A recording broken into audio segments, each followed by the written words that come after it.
1996 সালের 15 ফেব্রুয়ারি তৎকালীন বিএনপি সরকার এক বিতর্কিত নির্বাচন আয়োজন করে। দেশের সবকটি বড় রাজনৈতিক দল সেই নির্বাচন বয়কট করেছিল। এই প্রেক্ষাপট তৈরি হয়েছিল 1994 সালে মাগুরা জেলার একটি উপনির্বাচনকে কেন্দ্র করে। তৎকালীন বিরোধী দল আওয়ামী লীগ সেই উপনির্বাচনে কারচুপির অভিযোগ এনে নির্দলীয় তত্ত্বাবধায়ক সরকারের অধীনে সংসদ নির্বাচন দাবি করে, কিন্তু বিএনপি শুরু থেকে সেই দাবি নাকচ করে আসছিল। কিন্তু দাবি আদায়ের জন্য আওয়ামী লীগ ধীরে ধীরে তাদের আন্দোলন জোরদার করে।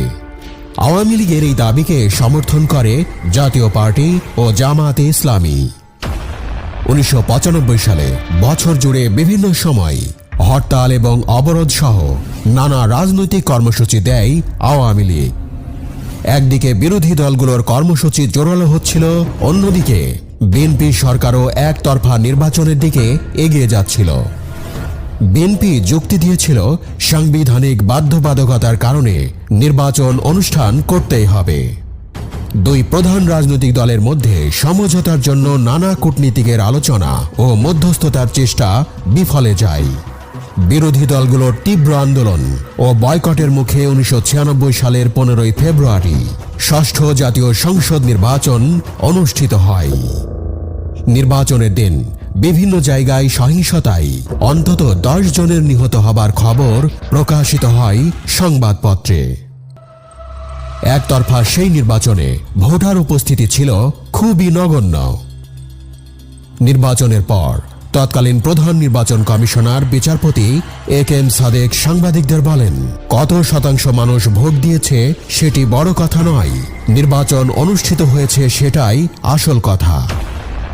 300 আসনের মধ্যে নির্বাচন অনুষ্ঠিত হয়েছিল 250টি আসনে। 46টি আসনে একাধিক প্রার্থী না থাকায় বিএনপির প্রার্থীরা ভোটের আগেই নির্বাচিত হয়ে যান। 15 ফেব্রুয়ারি একতরফা নির্বাচনের পর তৎকালীন বিরোধী দলীয় নেত্রী শেখ হাসিনা আন্তর্জাতিক সম্প্রদায়কে আহ্বান জানান তারা যাতে সেই সরকারকে স্বীকৃতি না দেয়। সেই নির্বাচনের মাধ্যমে গঠিত সরকারকে অবৈধ সরকার হিসেবে বর্ণনা করেন শেখ হাসিনা। একই সাথে আওয়ামী লীগের রাস্তার কর্মসূচিও চলমান থাকে। আওয়ামী লীগ টানা 108 ঘন্টার অসহযোগ আন্দোলনের ডাক দেয়।